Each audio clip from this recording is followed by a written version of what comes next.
వచ్చింది, ఏం జరిగింది సంవత్సర కాలంలో, ఏం చేస్తే బాగుంటుంది అని నిర్మాణాత్మకంగా ఒక ప్రతిపక్షంగా, ప్రధాన ప్రతిపక్షంగా ఒక ఆలోచన చేసి పార్టీ పెద్దలు, మా పార్టీ అధ్యక్షులు, తెలంగాణ తొలి ముఖ్యమంత్రి కేసీఆర్ గారి ఆదేశం మేరకు, తాను స్వయాన రైతు కేసీఆర్ గారు, ఆయనకుండే ఆవేదన రైతు పట్ల, ఆయన గుండెల్లో ఉండే ఆర్తి బహుశా ఈ రాష్ట్ర పాలకులకు ఇప్పుడు లేదు. అందుకే కేసీఆర్ గారు ఆదేశిస్తే వారి ఆదేశానికి అనుగుణంగా ఈ కమిటీని ఏర్పాటు చేయడం జరిగింది. ఈ కమిటీ నిరంజన్ రెడ్డి గారి నేతృత్వంలో రాష్ట్రమంతటా కూడా విస్తృతంగా రాబోయే నెల రోజుల పాటు పర్యటిస్తుంది. ఈ నెల రోజుల్లో రైతు సంఘాలు, రైతులు, వివిధ సమూహాలతో ఎక్కడికక్కడ మరి కలుస్తుంది.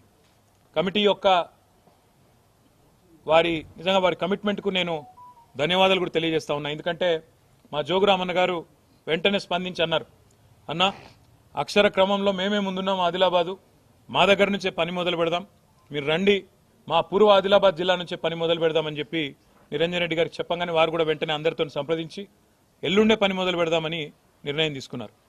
24వ తారీఖు నుంచి ఈ కమిటీ మరి పూర్వ ఆదిలాబాద్ జిల్లా నుంచి తన పనిని ప్రారంభించి రాబోయే నెల రోజుల పాటు అన్ని జిల్లాలు, దాదాపుగా అన్ని వర్గాల రైతులను, వ్యవసాయదారులను అందరినీ కలిసి ఏ రకమైన ఇబ్బందులు ఉన్నాయి, రుణమాఫీ ఎంత మేరకు జరిగింది, రైతు భరోసా ఎంత మేరకు రాబోతున్నది, అసలు రాష్ట్రంలో ఏం జరుగుతూ ఉంది, కరెంటు సరఫరా ఎట్లున్నది, నీటి పరిస్థితి ఏంది, సాగునీటి పరిస్థితి ఏంది, రైతులు ఏ రకంగా ఇబ్బందులు ఎదుర్కొంటున్నారు, మద్దతు ధర పరిస్థితి ఏంది, బోనస్ ఏంది, కొనుగోలు కేంద్రాలు ఏంది, అసలు రాష్ట్రంలో రైతు వేదికలు ఏవైతే 2603 ఆనాడు కేసీఆర్ గారి నాయకత్వంలో కట్టుకున్నామో ఆశించిన ప్రయోజనం కానీ, ఉద్దేశించిన లక్ష్యం కానీ నెరవేరుతున్నదా, వాటి వల్ల ఏం జరుగుతున్నది, ఇవన్నీ కూడా అన్ని జిల్లాల్లో పర్యటించి ఎక్కడికక్కడ రైతాంగంతో మాట్లాడి వారిలో భరోసాను కూడా నింపడానికి. ఇది ఉద్దేశం ఏంటంటే రైతులు ఇవాళ నిస్పృహలో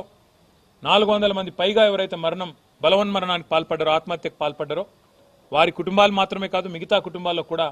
ఎందుకంటే మొన్న ఒక హృదయ విదారకమైన దీనికి ప్రేరణ, నిజానికి ఈ కమిటీ వేయాలన్న ఆలోచనకు ప్రేరణ ఏంది అంటే, మొన్న ఆదిలాబాద్ పట్టణంలో ఒక బ్యాంకు బ్రాంచ్లో ఒక రైతు తన రుణమాఫీ కోసం ప్రయత్నం చేసి విసిగి వేసారిపోయి ఆఖరికి బేజారైపోయి అక్కడనే ఎండ్రిని దాగి, పురుగుల మందు దాగి బ్యాంకు ఆవరణలోనే ఆత్మహత్య చేసుకున్నాడు. అక్కడనే కుప్పగులి చచ్చిపోయిండు. ఆ పరిస్థితి చూసిన తర్వాత మనిషి అనేవాడు, ఎవరైనా మనసున్నవాడు కదలక తప్పది, బాధపడక తప్పది.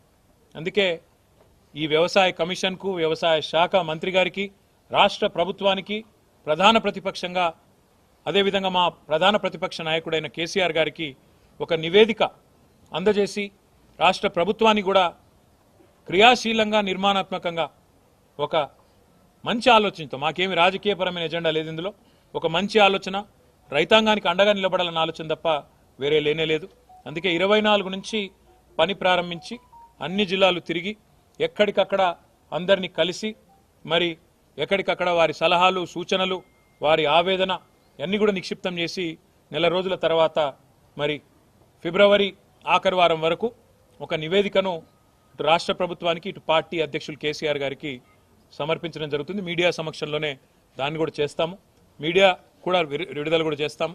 తప్పకుండా అందులో ఏ మేరకు రైతు డిక్లరేషన్, రాహుల్ గాంధీ గారు విడుదల చేసిన రైతు డిక్లరేషన్ ఈ సంవత్సర కాలంలో అమలయ్యింది, దాని యొక్క అమలు ఎంత మేరకు జరిగింది అనేది కూడా తప్పకుండా అధ్యయనం చేస్తాం. రుణమాఫీ ఎంత మేరకు జరిగింది అది కూడా అధ్యయనం చేస్తాం. బలవన్మరణాలకు, ఆత్మహత్యలకు గల కారణం ఏంది, ఎందుకు జరుగుతున్నాయి, మద్దతు ధర వస్తున్నదా, పత్తికి వస్తుందా, కందికి వస్తున్నదా, సోయాకు వస్తున్నదా, మొక్కజొన్నకు వస్తున్నదా, చెరుకుకు వస్తున్నదా, మిర్చికి వస్తున్నదా, మొత్తం తిరిగి ఎక్కడికక్కడ అధ్యయనం చేస్తాం. ఆ రకంగా కమిటీ రాబోయే నెల రోజుల పాటు విస్తృత పర్యటనలు చేస్తుంది. మీడియాకు కూడా మా ప్రార్థన, దయచేసి ఇప్పుడు అన్ని జిల్లాల్లో, అన్ని నియోజకవర్గాల్లో కూడా ఈ కమిటీ యొక్క పర్యటనను మీరు కూడా దయచేసి సహకరించండి. వారికి కూడా, రైతాంగానికి కూడా తెలియజెప్పే విధంగా ప్రచారాన్ని కల్పించాలని చెప్పి కూడా కోరుతూ, మరి ఈ కమిటీకి రేపు రైతులను వారి జీవితాల్లో విశ్వాసాన్ని